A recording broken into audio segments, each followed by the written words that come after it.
This right here is a 1996 Toyota HiAce. It's a van that was extremely popular in Japan, but in the USA, we never got it. And I think by the end of this video, I think I'm gonna convince you that we really should have, because it is awesome. But that said, before I get too far into this video, I do want to thank the Dirt Tourist who let me borrow this van for the day to review and show you guys all about it. If you're looking for vehicles like this, you definitely should check out his Instagram and follow him as well. This one is for sale right now. All right, story time. To give you a little bit of background about these Toyota HiAces, is this was originally sold kind of worldwide except for in the USA. However, they were very, very popular in the Japanese market, which you'll see later. This is a right-hand drive car. These were originally commercial vehicles, particularly to be cargo vans and that kind of stuff, but they even had pickup versions of this as well. However, over time, it did prove to be a fantastic commuter and a fantastic way to transport a lot of people. It could fit up to 8 people in this little van, which is quite impressive. And of course, this is due to it being a cab over design, which means that this is actually a mid-engine vehicle, so it actually sits underneath of the front seats. Throughout its run, this was made by Toyota in-house, and this one right here is actually a 4th generation of the HiAce, which was built in between 1989 to 2004. Now you might be asking yourself, why is this thing in the USA? And without getting too far into the backstory of it, basically after 25 years, you can start to import vehicles into here with a little bit less regulations. As for competitors to this one, this is actually one of the most popular versions of this. However, there were other vans out there that were similar to this. Some you probably have heard of, like the Mitsubishi Delica, but also the Mazda Bongo van and the Nissan Caravan. Not to be confused by the Dodge Caravan. So with that said, let's get into the vehicle. So one thing that the Dirt Tourist does is slight modifications on their vehicles. So I want to talk about those really quick so that you know the difference between this and just kind of a stock one. So first thing is that this does have a 2.5-inch lift, which means normally these would be a little bit lower. Another modification comes down to these tires. These are some aggressive Falcon off-road tires that are really, really nice, and he added onto this. Another thing you will see right here is this ladder. These are commonly used as overlanding vehicles when they're imported into the USA because, well, they are fantastic, and we'll get into why that is. And so that right there is aftermarket. And then finally, this does actually have a modified exhaust, and then a couple other few things here and there. So with that said, let's talk about exterior styling. These things are funky. This is not a design you see very often in the USA. We do not have cab over designs very often. We like vehicles that have those long noses. This is the first time I've actually driven a cab over, and I don't know why we don't have more of these around. They are really, really cool. As we'll get a better glimpse inside the vehicle, there are actually 3 moon roofs in this vehicle. There's one there, and then back here you can see this is actually a single pane of glass that goes over top. However, inside there are 2 different windows. You have this really cool 2-tone design with period correct lettering right here. One thing that I noticed is actually these decals are really cool. They actually are like stuck off. It's actually like more of a decal rather than a sticker. This one's more of a sticker, but I thought that was kind of a cool touch. And moving around to the back, one of the funkiest things about this is actually factory, this mirror right here. However, it is extremely helpful because you basically can see straight down behind you. This is from 1996, so it doesn't have a backup camera, but what this does is allows it so that you can see straight down below. And so when you're backing up, you can see directly behind you so that you don't run into anything, but you can still get pretty close to stuff, which makes it just so much easier to back up in this vehicle. You then, of course, also have badging. This is the 3.0 turbo diesel. This is the HiAce, and this is the Super Custom G. And then moving around to the front, you have these awesome truck style mirrors. The owner of this tells me this is a little bit more for commercial applications, as well as the Japanese market ones had these. The European market, he says, are a little bit more. They actually have kind of body color standard mirrors, and so this is actually really cool. These are really neat mirrors. So this is kind of a standard one. And then you jump over here, and this one has a mirror that actually points directly down, just kind of like the one in the back there, so that you can see directly in front of you, which you already have an awesome point of view, you know. Being a cab over, you can already kind of see directly onto the ground. And then of course you have this mirror right here, which gives you just really good point of view, which is really nice, especially since this is a right-hand drive vehicle. The last thing that's really cool is actually these visors. So these are actually stock. Obviously they say HiAce, and these are just massive and so cool. And it's really nice because supposedly these are great in the rain when you're going kind of higher speeds, and you can fully open these windows without really having to worry about rain. You can see they are a good couple inches away away from the window, which kind of pushes all the wind and all the rain away, better than even what I have like on my Tahoe, if you've been paying attention to that build. How cool is that? Another thing you don't see too often anymore are these kind of rain gutters. So basically these are gutters right here, and the rain runs off that and into the front and into the back of the vehicle. You don't see those in vehicles all that often. All right, yes, okay, so the exterior of this thing is pretty funky. However, that honestly is only the start of it. The interior of this vehicle is even weirder, and by weirder, I mean awesome and so period correct of the 90s, which is honestly one of my favorite period of vehicles. But before we get into the interior, I actually want to talk about door jams in this thing. Yes, door jams. Okay, let's go ahead and open up this right here.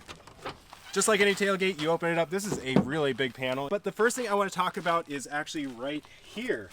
This is where you put your windshield washer fluid. Yes, right here. So this is actually the windshield washer fluid for both the front and the rear of the vehicle, and I don't really know why it's there. However, this is where they thought would be the best place for it in this van. Two other weird door jam related things is actually in the driver's side door right here. Number one, this is where your brake fluid goes. You peel off this plastic and brake fluid goes in right there. Right here is your VIN. You actually peel this plastic plate off right here, and the VIN is right underneath. And then while it's technically not the door jamb, it's directly on the inside of it, is this red thing right here is actually the factory flare from Japan. All you do is you basically just slide it out, and that's the original flare. And then the last thing that is in the door jambs is right here. Right here is going to be your toolkit.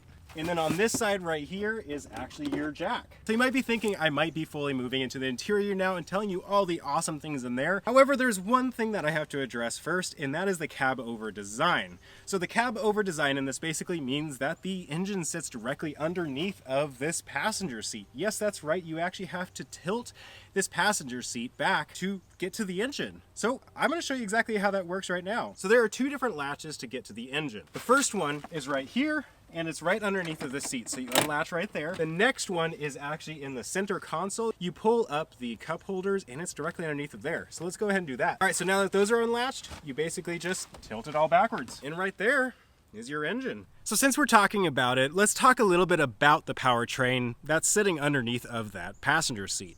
So this is what's called the 3.0 liter turbo diesel 1KZTE. It only makes about 130 horsepower, but it is also extremely reliable, as it's also seen in things like the Toyota Land Cruiser Prado, the Toyota Helix, which is essentially the Tacoma, as well as the Toyota Helix Surf, which is basically the 4Runner. This, of course, is the Super Custom, not Super Custom Limited. However, it does still come with the four-wheel drive. However, it has an open differential in the center, which basically makes it an all-wheel drive system. You do not have to get out of the vehicle to turn the four-wheel drive on. It is automatic. And then, of course, for the transmission, it has a 3-speed transmission, but it does have overdrive as well, which basically makes it a 4-speed. However, you have to manually put it into the 4th gear. Now we're officially moving to the interior of the 1996 Toyota HiAce, and I'll be honest, I actually feel pretty at home in this thing. I've actually had 4 5th-gen Toyota Celicas, which was kind of the same generation as this, and I'm actually very familiar with a lot of these components. The things like the steering wheel right here are pretty much exactly the same. The stocks are the same, and a lot of the buttons all kind of have the same feel to them, and I really like it. I was a huge fan of it. Sure, it's not the highest quality materials in the world, but go ahead and get right into the buttons and all the different things that everything does. So of course, this being a right-hand drive vehicle, your turn stocks are going to be the opposite of what they are in a normal vehicle in the USA anyways. So on the right-hand side is going to be your turn signal, down is right, up is left. Of course, this also does have things like your headlights and fog lights and that kind of stuff built on there. And then on the left-hand side is going to be all the different things for like your windshield washers, your rear windshield washers, and that kind of stuff is going to be on here. You do have a manual tilt, and then of course you press down and it is the horn. So that all is actually pretty simple. So with that said, let's go ahead and move to the dash. So you have all of your different buttons. Right here is going to be your clock, which I'm sure is impossible to actually reset, just like every other clock out there. Right here is going to be your hazard lights. And then this is going to be all of your kind of HVAC and that kind of stuff. It's pretty simple, straightforward. And I'll be honest, I'm actually interested in the fact that this is all in English instead of in Japanese, because this is a Japanese import. Right here is going to be an aftermarket double din stereo. So This did originally come with a different one, but most of these have slowly been converted over to being something like this. So this one, I believe, has like Apple CarPlay and Android Auto. This right here, this button is for your curtains. If you want to open both sides of the curtains, you can open and close. One other interesting button all the way over here is this little idle up and idle down button you're going to see over here. This actually is for the diesel engine. So when it's really cold outside, you want to idle it at a higher rate. So you actually push that up and it actually makes it idle higher so that you can warm up the engine and that kind of stuff. And then of course right here, you see all the different HVAC vents. You have the little scroll wheel here that you can make it so that the air goes more or less. And then you can easily adjust the vents by pushing at different directions. Moving farther down, you of course do have other things. So this is going to be your shifter. As we mentioned before, this is a 3-speed transmission. This is the overdrive button. And this is pretty standard for the 90s in a Toyota vehicle. You just push down on this button over here and you can shift between all the different gears. So of course, when the vehicle is on, this is also an aftermarket component right here. So this would not be in a normal one. And this basically just shows the temperature of the engine. Right here, you push this button and that opens up an ashtray, of course, indicative of the 90s. Right here, you can pull this back and this is just basically a little storage tray. I'm going to bet in the limited trim, there's something different that goes right there. Right here, this is a power and then a normal. So this is actually a little button, the ECT. And what it does is it basically makes it so that the transmission shifts a little bit differently and can give you a little bit more power when you need it. But normally you would want to run it in a normal position. And then this is your cup holders. As I mentioned earlier, this is actually where you flip that up and underneath there is the latch to get to the engine. We talked about that earlier, but these are the cup holders. I guess I also shouldn't forget the door controls. You do of course have windows right here. So window for the driver's side, window for the passenger side. This is your door lock, and then this is a window lock. So before we get a little bit further into this video and talk more about the interior in the back and passenger seat and that kind of stuff, I want to talk about the seating position and driving of this vehicle. I'm not going to be doing too much of the driving of this vehicle in this video. However, I did have a chance to get it on the highway and drive it a little bit. This is actually the first time I've ever driven a right-hand drive vehicle, and I was surprised how easily I got used to it. So if you are interested in right-hand drive vehicle, you actually get used to it pretty quickly. You do have to constantly be aware that you are sitting on the right-hand side of the vehicle instead of the left. So making sure that your left-hand side of the vehicle is not sticking over the line or anything like that. However, you get used to it pretty quickly, and I was surprised at that. I was a little bit worried that I subconsciously wouldn't think about it, and I do. I never once messed up on the turn signal and flipping through, the turn signal and that kind of stuff, because the turn signal is actually the opposite. So it felt normal to push down for it to be on the right and then up to be on the left, because that's actually the opposite of what it is in a normal vehicle in the USA, not normal for the rest of the world necessarily. But it was just kind of interesting. And then also the vehicle itself, it got up and went. It definitely doesn't have the most horsepower in the world. However, it drove really nicely. It definitely drove like what you would expect something that was meant to be like a cargo van is. It's not going to be the most comfortable experience in the world, but I was impressed at how natural it felt, and it wasn't something that was out of sorts. So I actually really did like driving it. It was a fun vehicle to drive. And then of course, it being a cab over was just a really unique feel to it. You can like see right over that. And then having all the different mirrors that we talked about throughout this video is just a really cool experience and something that you don't get in a lot of different vehicles these days. As for the passenger side, there actually isn't a ton to speak about. Of course, you have the window control right here. You have your speaker. This is your door latch, basically to open the door. This is actually the same one that's in the Toyota Celicas that I owned. It does have the flare that I mentioned a little bit earlier. You basically just pop it out. That is the original flare, and that is incredibly cool. And then another cool thing is, because this does have a bit of clearance, you do have a step right here to get to the interior. And then under here, these are actually the original floor mats. He went ahead and put a regular mat on top, obviously, to protect those, because that is really cool that those still exist. And then right here is going to be your glove box and airbag, which I don't even know if those were standard back then, so that's actually pretty cool to see in here. And then we should talk a little bit about these seats. So these are really cool. So most people in the US probably haven't seen these. However, these are actually extremely popular over in Japan. They're kind of like a half seat cover that goes on the top. As you can see right here, this is actually a factory one that came straight from Toyota. As you can see, it says HiAce right there. So it does cover the headrest as well as this bottom here, and that is just really cool. These are cloth seats. They feel really nice and honestly are really comfortable. Again, I owned a Toyota Celica, or 4 of them, and I think it's the same seats, and these are really actually comfortable. I have driven cross country in these seats and have been really impressed with them. And then as for up top, you of course have all of your different visors right here. It's kind of cool. They have all the different Japanese symbols, which is neat. And then up here are light controls, so you can turn on and off your light, and these are actually for all the different moonroofs and sunroofs throughout the vehicle, and that is just really cool to see. So really quick, let's talk about the moonroof. So it's actually a pretty simple operation. You can slide this forward, you can slide this back, and then right here you can basically pop it up by pushing that button and then just lifting up.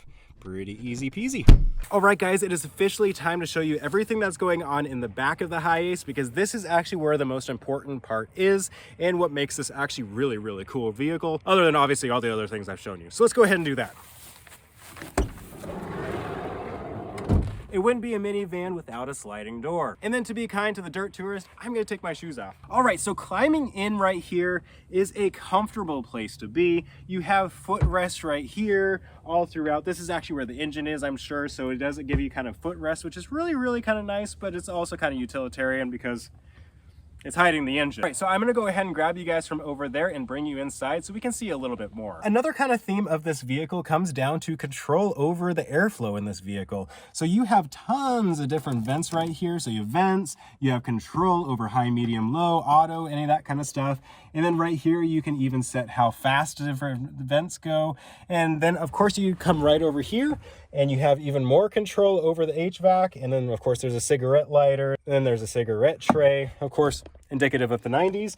And then you have even more storage down here. You can see there's vents down here. Now, while the third row is normally forgotten in modern vehicles, that really just isn't the case here. It may not have quite as many controls as the front 2 rows. However, it's still extremely comfortable. These seats are really nice and comfortable, good quality.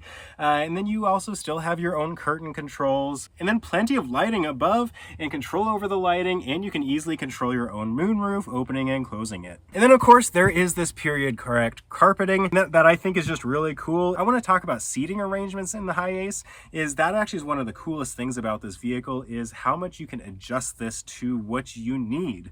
Because this was originally a cargo van, they were able to do a ton of different stuff with it. For example, this one right here, this will actually slide forward and back. It also will lay all the way back, these back seats, so that you can actually turn this somewhat into a bed. You can see right here, it goes like that, so it goes forward and backwards pretty easily. So what gives you tons of leg room right here. However, it does take away from your storage capacity in the back, but you can get either a lot of leg room or a ton of storage capacity in the back, but just less leg room right here. So it's extremely comfortable. However, one of the coolest things about the seats actually is the second row. So let's go over there. So what's really cool about the second row is it actually rotates. There are some minivans out there that do that. However, I think it's really cool, so I'm gonna show you how to do that.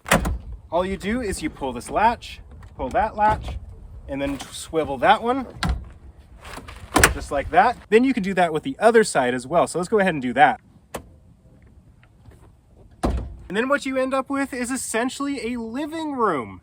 You can look directly at the people behind you. Because basically you have essentially a living room here. So my feet don't even reach all the way there, and I'm sitting in these other seats. The seat, of course, does come forward. However, I don't know why you would want to, other than having storage area in the back.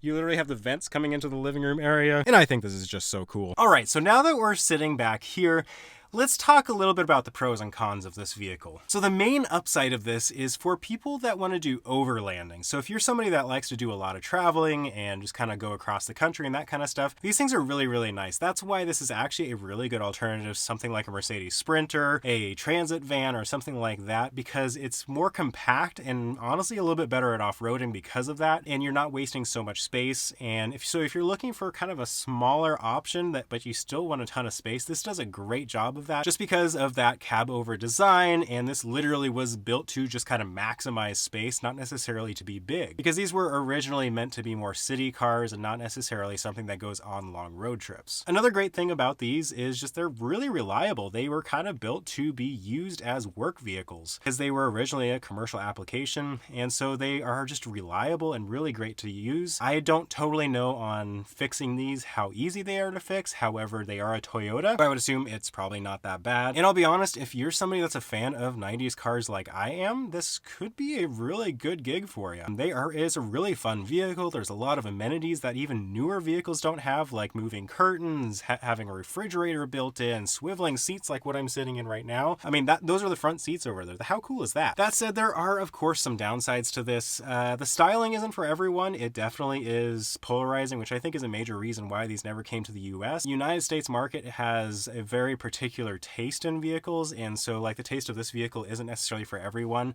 And that's why like the Dodge Grand Caravan and the minivans of the time back in the 90s kind of were popular. They were more cars than they were vans. In fact, they use car engines instead of kind of truck engines like what you see in this. If you remember, I talked about how like the Prado has it, and like SUVs and like real trucks had the engine from this. So it's a little bit different of an idea. And so you would have to kind of get past that. And then finally, these are starting to be aging vehicles. You can see on this one, there is a little bit of rust on the rear hatch. That is something that's extremely common. I didn't really see much rust anywhere else. However, that is a main issue. So with that said, this is just an incredible van. I have never been around a van much like this one. It was a lot of fun doing a ton of research into this vehicle to learn everything about it, getting to drive it and getting to review it.